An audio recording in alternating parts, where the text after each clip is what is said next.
Aujourd'hui, on va commencer pour parler de cette nouvelle application qui s'appelle Teams, qui est fait dans le cloud, pour le cloud. Et donc, il y a des particularités que c'est bien de connaître parce que vous n'aurez pas l'accès à cet service. Par contre, vous aurez la partie client qui va utiliser ce service.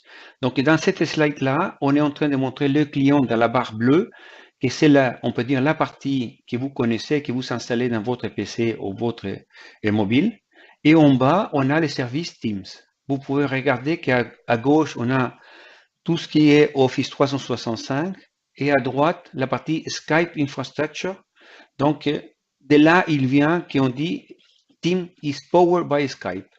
Et en bas, on a Azure, parce que pour avoir un compte dans Teams, il faut d'abord avoir un compte dans AD. Maintenant, un peu plus en détail, les services. Donc, à nouveau, dans la partie haute, on a les clients. Donc, on va commencer par le client web, que c'est la même, on peut dire, brique qui est reproduite pour tous les autres, parce qu'on a développé, on peut dire, de façon similaire pour tout le monde. On vient après la partie desktop, sur laquelle on va trouver la partie Windows et Mac, où il y a cette couche électron qui va faire que la partie ou l'application web soit une application web permanente. Ensuite, dans les trois stores, on va trouver l'application pour les mobiles, iOS, Android et Windows Phone. En bas, on a tous les services Teams.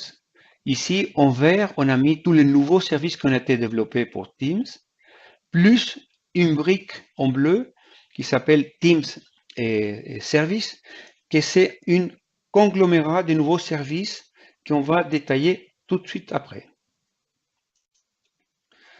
La première chose qu'on peut dire que dans cette configuration, comme on a dit, c'est il faut commencer par Azure, c'est où on va créer les comptes pour pouvoir utiliser pour Teams.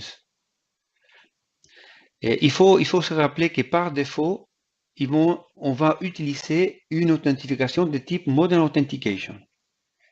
C'est très important parce que ça, c'est basé sur l'UPN et donc ça peut avoir des conséquences après si on n'a pas fait la configuration comme il faut.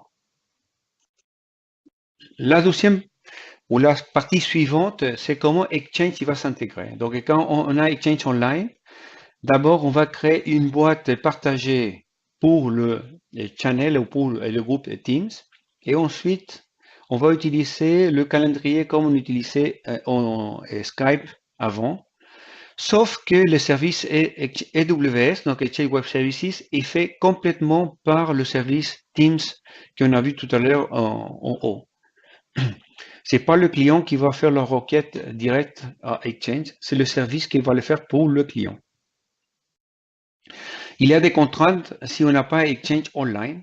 Ici, si on a Exchange en prémisse, on a quelques limites, mais il y a d'autres qui sont en train de se, on peut dire, résoudre si on a aujourd'hui Exchange 2016 CU3.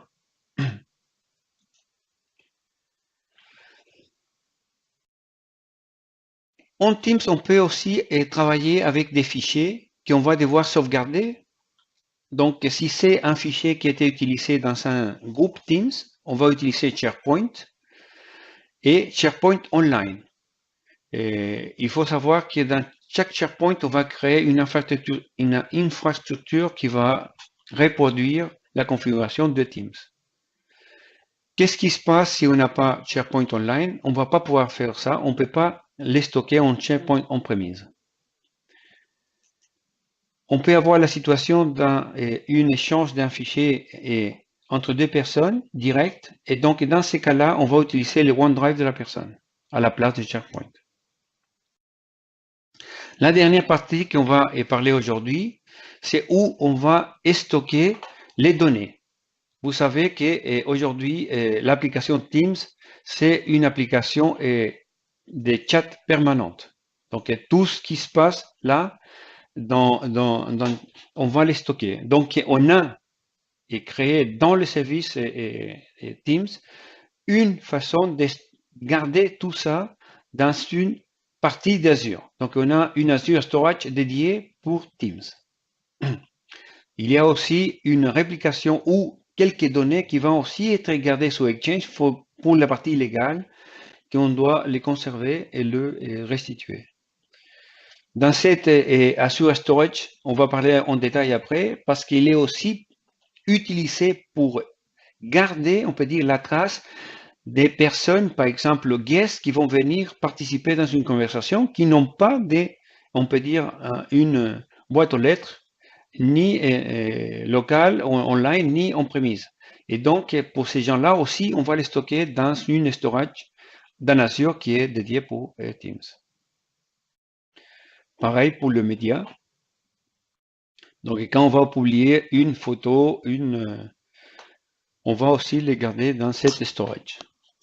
La prochaine fois, il va falloir bien détailler tous les services qu'on a là. Oui, on a créé de nouveaux services comme Search, d'ailleurs, comme on peut dire